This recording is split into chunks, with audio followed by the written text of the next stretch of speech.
My name is Anna, and I stand in front of groups like this all the time. I facilitate them, I tell them what to do, but I actually never talk about myself. So today is a first for me, and I hope you bear with me. When I was 18 years old, I lived in Poland for a year, and I did a European voluntary service there, which meant I worked in a youth organization in Wrocław. And with that youth organization, we did projects in, for example, a school nearby, where we did activities during the holidays for those who didn't have the money to go abroad, or we organized activities for Poland joining the European Union. We made like an event with a center that worked with people with disabilities. And among other things, we did a training course in the Ukraine. And we did a training course for youth workers with the aim to bring people together to collaborate, to get in touch, and maybe to have also new projects made. And the people that were there, there were people from France, UK, Germany, Poland, but also from countries like Azerbaijan, Georgia, Armenia, Ukraine, Belarus, Russia. And during that week, so my role there was to be I just started out with these events and organizing spaces and conferences. I was more a logistical person, and we had people training the participants, and we did lots of little activities with them. We had them, I remember now, it's already 10 years ago, I remember we made them build paper planes as fast as possible in small groups that then had to be shot away, or they discussed about the intentions of their organizations and where they come from. And in the end of that week, one of the participants, a guy from Azerbaijan, came to me and he said, "You know, Anna, being here, it's the first time I talked to a person from Armenia." I was like, okay. I didn't know back then that there has been a really long-standing conflict between those two countries. And he said, "I grew up thinking that people from Armenia are criminals, are bad people, and you're not supposed to talk with them because of the whole history that went on. However, this week helped me to get a new perspective, and by spending time, I really managed to find points of connection with someone from that country where I never thought I would. So thank you, because that week changed the way I saw a whole country, and that person and that sort of connection allowed me to go beyond of what I thought I knew."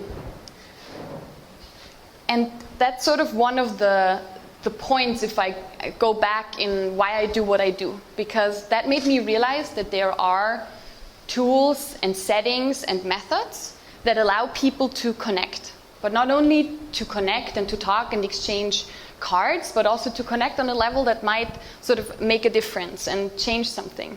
And that would also be something that I would like to do with this world, to have a positive impact. So I didn't know that you also have the word collaboration now in your mission statement, but it fits. So I'm a member of the Hub since 2.5 years already. So, and collaboration is sort of at the essence of what I do. When I looked into this sort of the materials they gave me, that now I'm one of the speakers, the word I found was collaborate, so not collaboration. And I thought that that was very interesting. In German you would say ein Tunwort, so an action word, the verb, not actually the noun. And I thought that that was very fitting, because part of the process that I understood with collaboration is that it's a practice, an activity. It's not like a chair that's a finished thing and that stays like that, but it's something that is a process and that evolves and that sort of goes through motions. And I saw some of the emojis you chose. I saw some that had like also lightnings in them, and then a smile again, and then a rain cloud, and then the moon. And I don't know what that all means, but it definitely says it's not a linear thing that starts at one point and then goes further.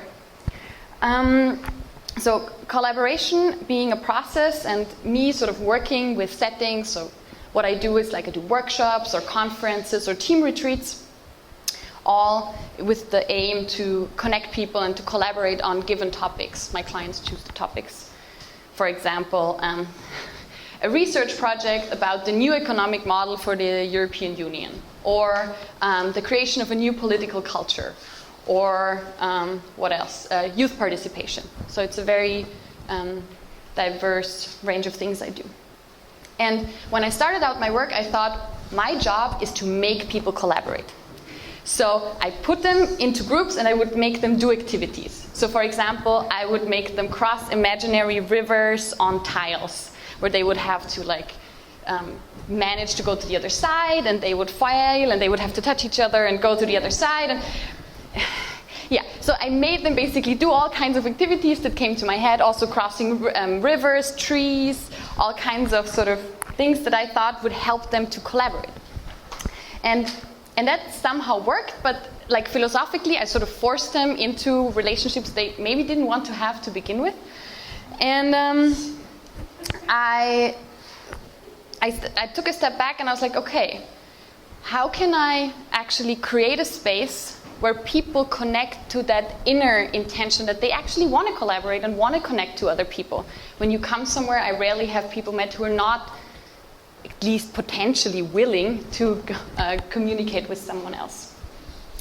And so that changed the way I worked. So from making people collaborate, I started to use more and more methods, and I was also involved in like training courses about this, that would help people sort of give them space. So something like open space technology, I don't know if some of you have heard about it, but that gives people space to talk about topics that are important for them.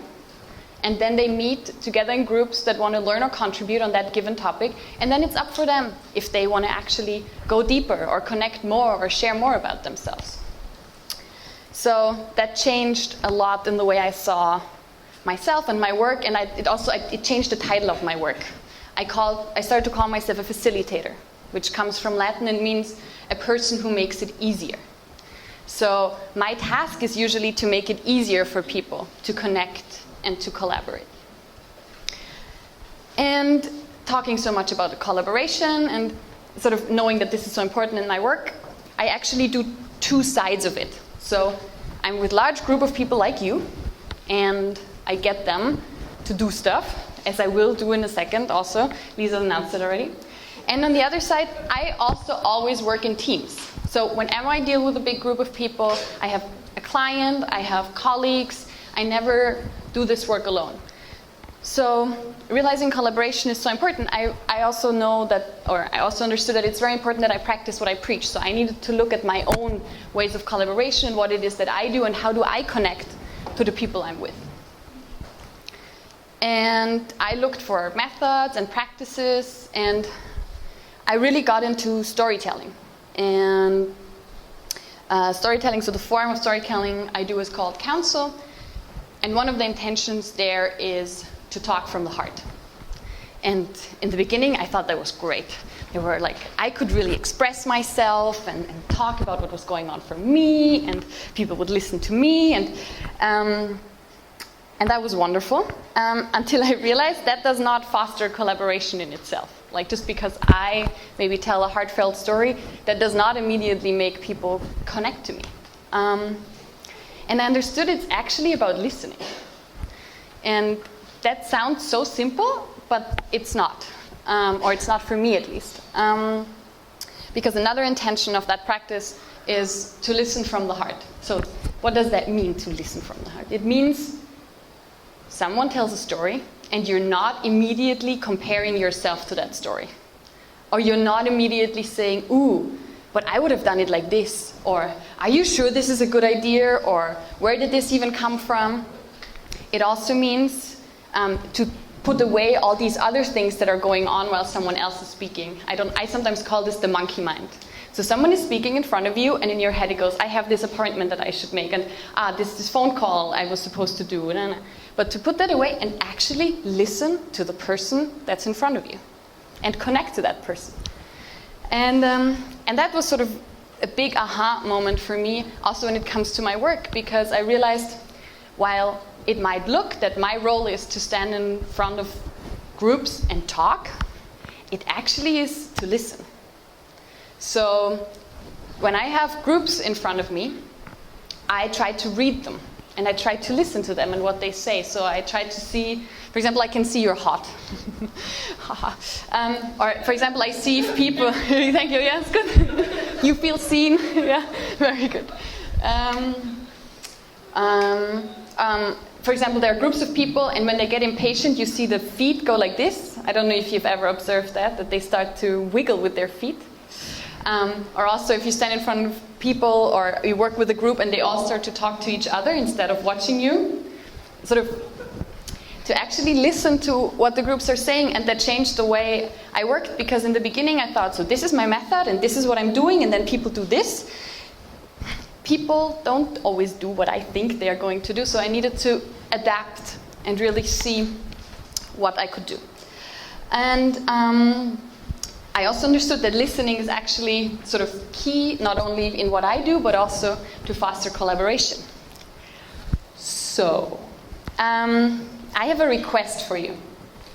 And the request is that you look around you, and I know it's early in the morning, and you maybe do not want to talk to so many people, but yet you find one other person that sits around you, and there's like groups of 6, so you can sort of scan out that immediate territory first, and find another person that you don't know yet. Yeah? Can you do that? And when you found that, then I will tell you what to do with that. Yeah, you maybe have to get up, you maybe have to turn your chair. Yes, it's a little bit of an effort. Okay, so the idea is now that you have 3 minutes each to tell each other a story of a collaboration that you had that really did something to you, that moved you, that changed you, that had an impact on you, in whatever way, shape, or form that might be. Okay? And the idea is that one person starts. After 3 minutes, I have a little thing that makes ding. Then you know it's 3 minutes, then you know it's 3 minutes, and then you change, and then the other person gets 3 minutes. Okay, so I watch the time, you tell your story. Of course, you've guessed that the task of the other person is to listen. Yeah. Okay, start.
Thank you for humoring me.